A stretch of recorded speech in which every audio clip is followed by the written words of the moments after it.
วันที่8เดือน2ปี2026เช้าๆมื้อนี้ก็อยู่ที่มือบุญมือศิลบุญชินกินทานวัดลาวเซนโนเซแคลิฟอร์เนียเพิ่นเฮ็ดบุญประจำเดือนซึ่งเอิ้นว่าบุญมาฆบูชาสำหรับมื้อนี้ตอนนี้ก็ตอนเช้าๆ 8-9 โมง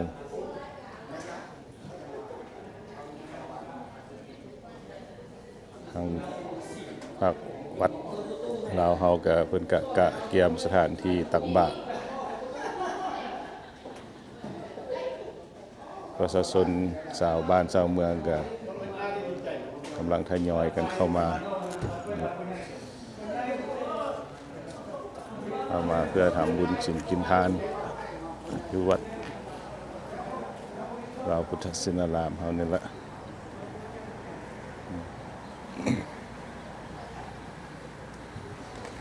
อากาศดีหลายวันนี้นะบ่ร้อนบ่หนาวปานใดก็คือว่าเป็นมื้อพิเศษอันนึงที่อยู่ทางประเทศสหรัฐอเมริกาซึ่งเอิ้นว่าเป็นมือที่ปวงชนชาวอเมริกาคนทั่วไปที่มักเรื่องการกีฬาต่างๆมื้อนี้ก็เป็นมื้อเอิ้นว่าซุปเปอร์บอลมื้อซุปเปอร์บอล ตอนบ่ายๆเพิ่นก็จะมีการแข่งขันอยู่ที่นี่แหละเมืองซานโฮเซนี่แหละสนามรีไวสเตเดียมซึ่งเป็นซุปเปอร์บอลที่จะแข่งขันกันในมื้อนี้ทางวัดเฮาก็ผู้ใดที่ยังเหลืออยู่ก็สิได้ชมนี่แหละทีวีหน่วยนี้แหละสามารถรับสัญญาณได้ ในการแข่งขันซุปเปอร์บอลมื้อนี้เอาก็สิเปิดคือกันนะแต่แล้วเวียกแล้วงานก่อนฉะนั้นเฉพาะก็แม่นการทำบุญตักบาตรนี่ให้สำเร็จเสร็จสิ้นก่อนเนาะทางคณะกรรมการเฮาก็ได้เข้าประจำที่แล้วเพื่อว่าบริการชาวพุทธที่มาร่วมบุญศีลกินทานอยู่วัดลาวเซนโนเซเฮาตอนนี้ก็จี้เคลื่อนมาทางบรรยากาศทั่วไปให้พ่อแม่พี่น้องเฮาได้เบิ่งได้ชมเบื้องนั้นกับเบื้องสดาหงธรรมโอ้สบายดีเด้อโดยกำลังเชิญชวนพ่อแม่พี่น้องมาทำบุญมาฆบูชานำกันอย่าป้าอย่าเอื้อยเฮาก็เพิ่นก็บ่ได้ขาดสบายดีเด้อเอื้อยเด้อสบายดีนี่แหละทั้งอาหารการกินนี่ก็ภาคส่วนหนึ่งก็แม่นทางแม่ครัวบ้านเฮาอยู่วัดเฮานี่แต่งขึ้นมาอีกละนึงก็มีการนำมาจากบ้านมาสมทบเป็นอาหารการกิน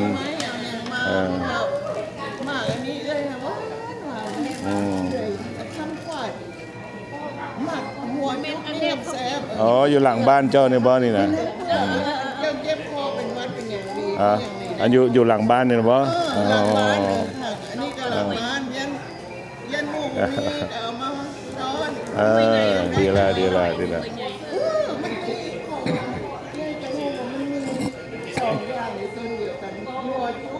ี่แหละพ่อแม่พี่น้องขออภัยนี่ก็แม่นขึ้นไปแล้วเนาะโรงทานอาหารอุปถัมภ์วัดเนาะ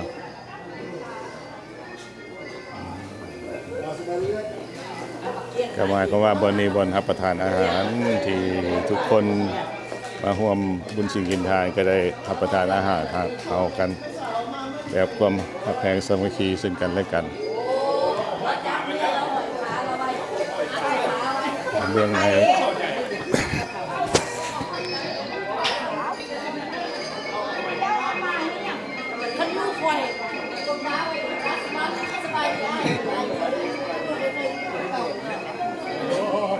เคยอันเมื่อมาลืมอยากเอาถิ่นไปสอบว่ายังเห็นจะ มีทางเบื้องในเฮือนครัวเขาก็จะยำอาหารการกินเป็นต้นว่าข้าวนำสัมปาอาหารสบายดีเด้อยามแม่ทุกผู้ทุกคนโดยทุกคนกำลังมาตอนนี้เนาะก็คนก็มาหลายแล้วก่อนจะเข้าสู่พิธีก็อีกจักหน่อยคนละเราสังเกตเบิ่งรถลาพาหนะ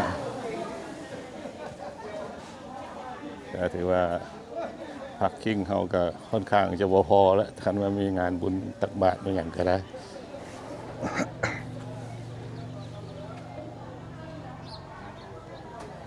จอดข้างนอกน้ำอันนี้ก็สิเบิ่งภาพรวมๆให้พ่อแม่พี่น้องได้รับชมกันนะทางเบื้องนี้ก็มีแม่ค้าสาวลาวเฮานี่แหละเดินมา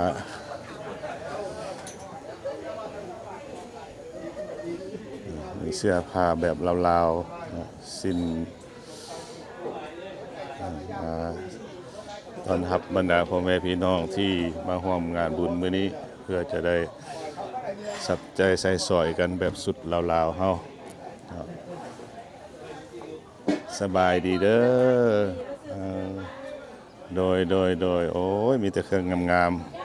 ๆแบบลาวๆเฮาชาวบ้านเซนต์โฮเซเฮาก็ซื้อดีแต่ละที่แต่ละงานที่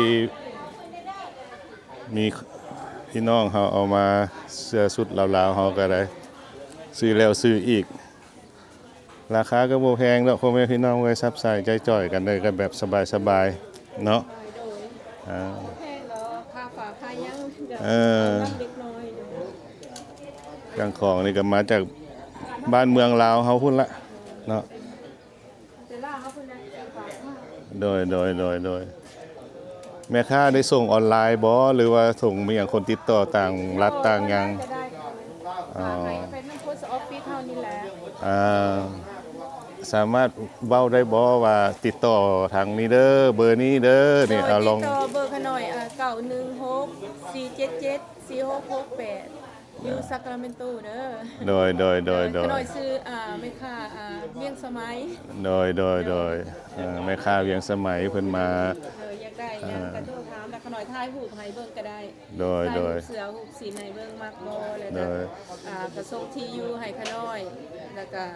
โทรศัพท์แล้วขน่อยก็ฝากไปให้ตามที่อยู่โดยไปทำโพสต์ออฟฟิศคืออยู่ในอเมริกาเฮานี่ก็บ่โดนออก2-3 วันก็ได้รับแล้วโดยโอเคมาเด้อพี่น้องเด้อทุกวันที่มีงานบุญประจำเดือนประจำปีอยู่วัดเฮาก็มีจังซี่แหละเครื่องที่จะบริการให้แก่พ่อแม่พี่น้องที่มาร่วมงานเฮามีเสื้อผ้าอาภรณ์มีทั้งขันทั้งโอมีนี่แหละเครื่องนี่ก็ติดต่อทางแม่ค้าเพิ่นตามที่เพิ่นได้บอกเนาะมีเสือแบบนี้เลยเสือพุทธนุ่งไปวัดมือก็ได้มีหลายเสืออยู่คือจังซี่ก็งามเป็นสุการบ่แม่นแหละเสือมาแต่บ้านเฮาเพิ่นแหละมีหลายหมวกอยู่แบบจังซี่ก็มีโดยแบบเสือเรียบๆดอกโดยแบบเรียบคือว่าเสือเนี่ยนี่ก็มีเสือแบบปลาลูกไม้เนาะเพิ่นเนาะโอ้ยงามพ่อแม่พี่น้องเอ้ยถ้าว่าบัดนี้ก็ฮักท่วงละคันก็ให้มาโลดเด้อวัดลาวเซนต์โฮเซผู้ใดรับชมในตอนนี้ก็อยากมาเอามาเบิ่งเสื้อผ้ามาซื้อไปใส่ไปซอยแต่บ้านเฮานี่แหละงามมีอันงามพี่น้องเอ้ยติดต่อในโทรศัพท์ก็ได้แหละ916477468แล้วก็หน่อยสิถ่ายรูปให้เบิ่งว่ามีเสื้อแบบใดแล้วก็สิน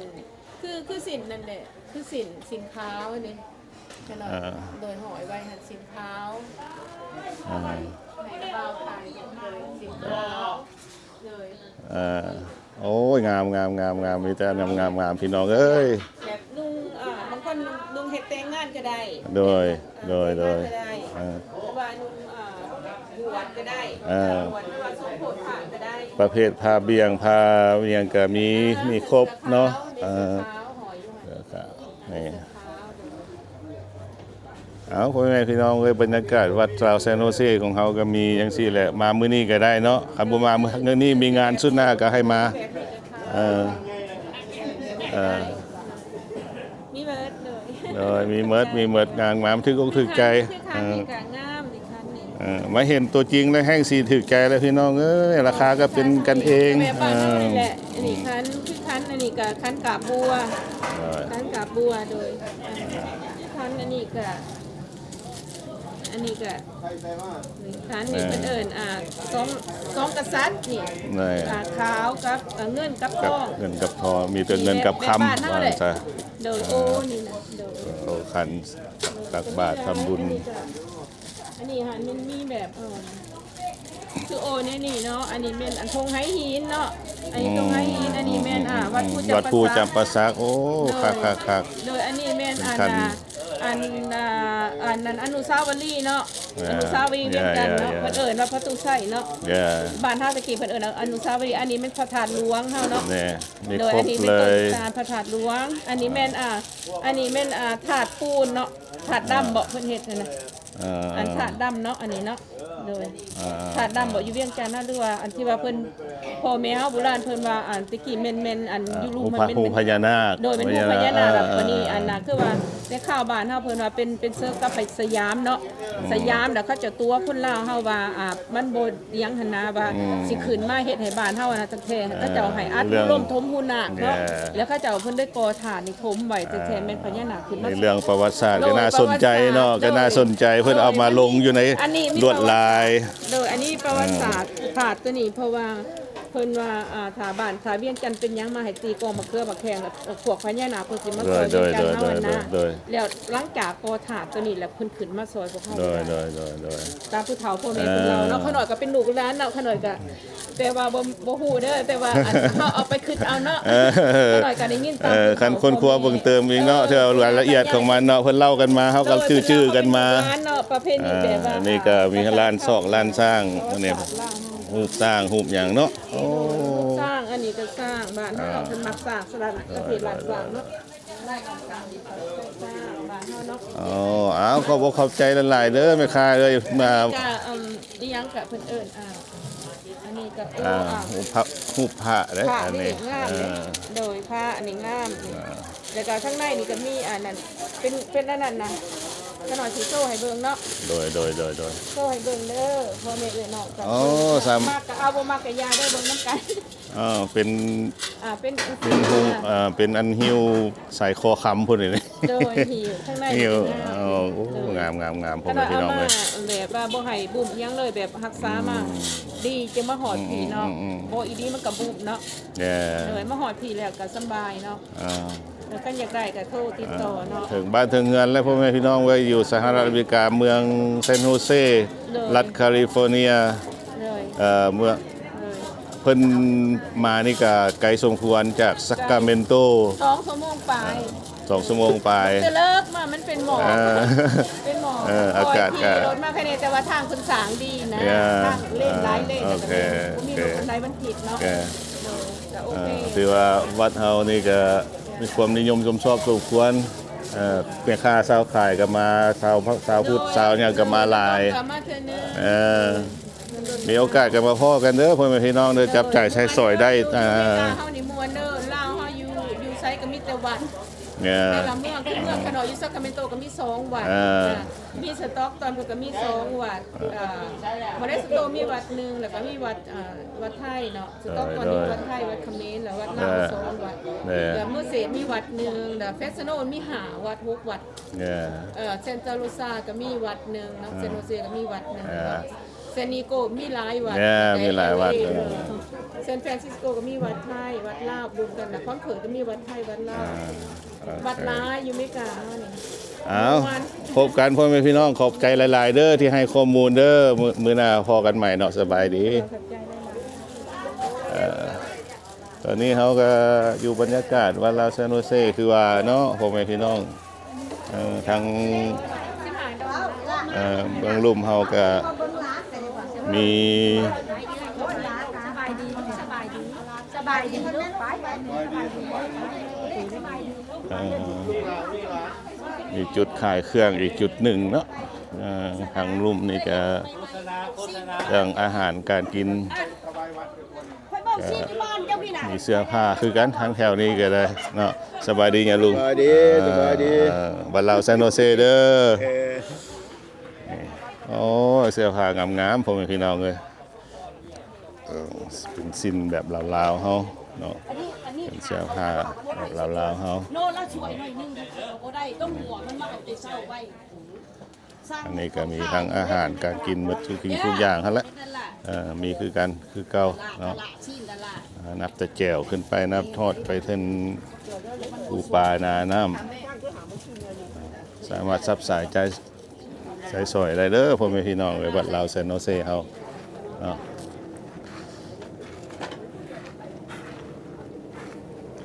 บรรยากาศสถานที่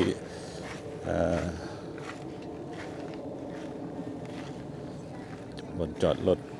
เนาะเดี๋ยวนี้ก็ประชาชนเขาก็กำลังทยอยกันมานี่มือบุญมาฆบูชาวัดลาวเซนโนเซสบายดีสบายดีเอาก็สิจบคลิปไปสำนีสะก่อนเนาะความทุกข์ขีมีไซจะเกิดมีแก่บรรดาท่านพ่อแม่พี่น้องผู้ที่มารับชมคลิปสั้นๆบรรยากาศงานบุญวัดลาวเซนโนเซในโอกาสนี้ขอบใจหลายๆสบายดี